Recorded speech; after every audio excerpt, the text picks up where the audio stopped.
Fedor Tavern is a unique guild for adventurers.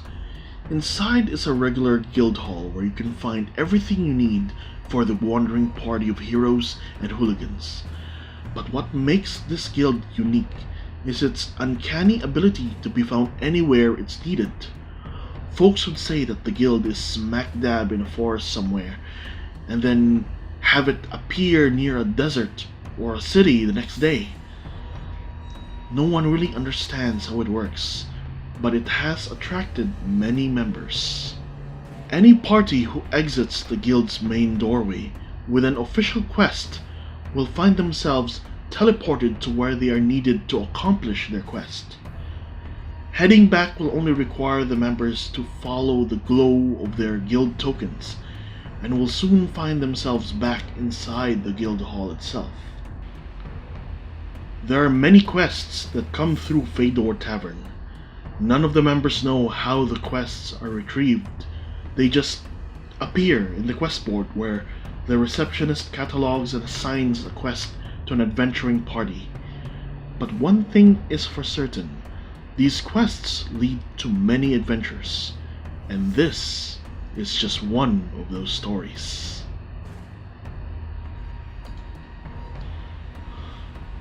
I whipped up a team of 6 adventurers for this quest, each one a veteran in their own right.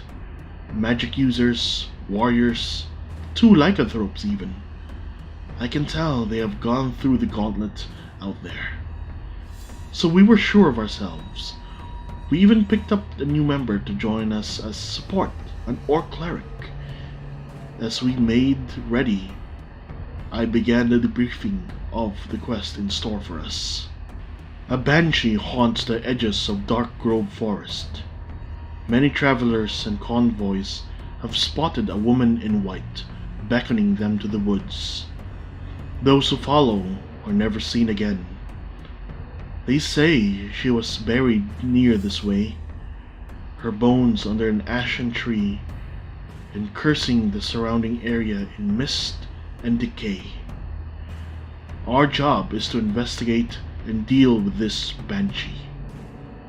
And so, with weapons in hand, gear, and magic at the ready, we opened the main door of the guild hall. We found ourselves walking out into a dirt road. Grass and trees nearby, hard to tell as everything was covered in mist.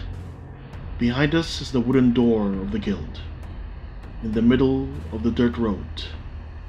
It gets swallowed by the mist and disappears. The door takes us to where we are needed. A shame at times we have no idea exactly where that is. It took us a moment to hear the clip-clop of hoofs and a light headed for us.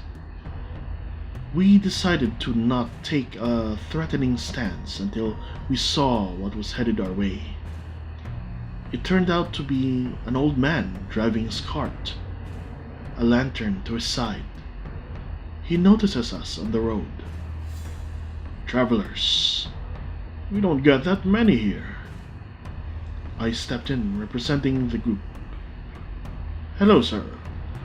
I am Moist, an adventurer of the Fedor Tavern. My party and I are wondering if we are near any villages or towns." No villages or towns for miles. But you are near the Dark Grove Forest.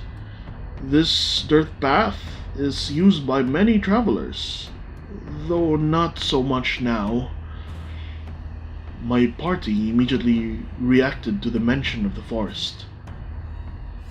"Old man, we are tasked to investigate this area and find the woman in white. Perhaps you know something of this." "Yes, I do. North of here is where the hauntings have recently occurred. Many have been taken, they say. Awful things in them woods. Unnatural. But if you folks are looking to end that nightmare, I do bid you luck. You will need it."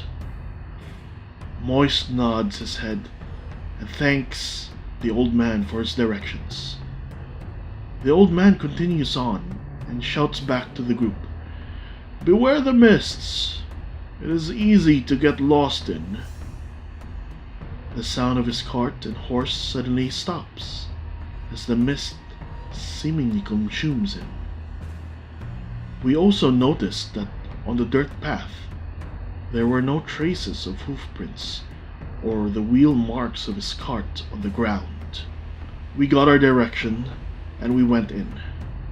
It took us a while to travel. We could barely see anything 15 feet in front of us. It was then that we discovered that the orc cleric and Cinnabon, our hair artificer, was missing from the group. We looked around at first before we heard it. A banshee scream not too far from us. We ran to that direction. It felt like hours before we saw a sign. It was the familiar of Cinnabon flying overhead. It led us back to the two lost party members. From what they remember, they were with the group before the mist had suddenly increased and then found themselves at the crossroads of the dirt path.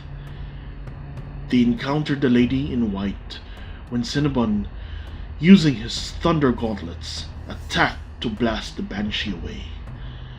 She had also been able to strike a necrotic touch to Cinnabon before she suddenly left. "She must have sensed you guys coming," Cinnabon says. "Luckily, we made it in time, and now we have the banshee on the run." This time, we tied ourselves with ropes to prevent anyone else from getting lost. It worked, and we found an ashen tree surrounded by thick mist and dead rotting plants. There were a couple of skeletal remains scattered on the ground. Humans, animals, you name it. The banshee herself actually showed up underneath the ashen tree, and she whistled this loud tune that echoed through the forest. The ground suddenly shook.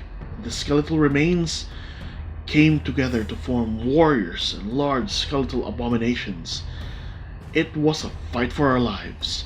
Magic was casted to cut down the undead numbers, our front line holding them back, when suddenly Croak Knight, one of our party members, decided to use his frog speed to stab straight at the banshee. He got there with a few scratches and executed a fine display of swordsmanship and dealt a holy smite on the banshee. Unfortunately, she survived, and Croak Knight, well, he had been brought down by a skeletal abomination with a cow's skull. The banshee also took this chance to use her banshee's wail and bring down two more of our adventuring party members. But we didn't give up. The clerics stood as backup, and with the help of the remaining casters, they healed the others back to consciousness. Then we counterattacked, fighting off the skeletons and dealing enough damage to the banshee where she was forced to retreat. Moist took the chance and teleported himself into position and readied a magic barrage on the apparition. It was over, and the skeletons dropped on the ground. The banshee was defeated. Though we had to knock out one of our lichen adventurers, as he had gone berserk and started attacking us. It took a while, but eventually he regained control. We then dug up the bones of the banshee and found a cursed night collar around her neck. The quest was completed, and we used our guild tokens to take us back to the tavern for a well-deserved rest and respite. As for the cursed item, well, we decided to give it to our newest member, Chanad, the Orc Forge cleric. Though I swore the moment he put it on we could see echoes of apparitions surrounding the cleric. But that is a problem for another day. Thank you for listening to the first of many short stories of our adventures and quests in Fedor Tavern. Like and subscribe if you like the content. Thank you.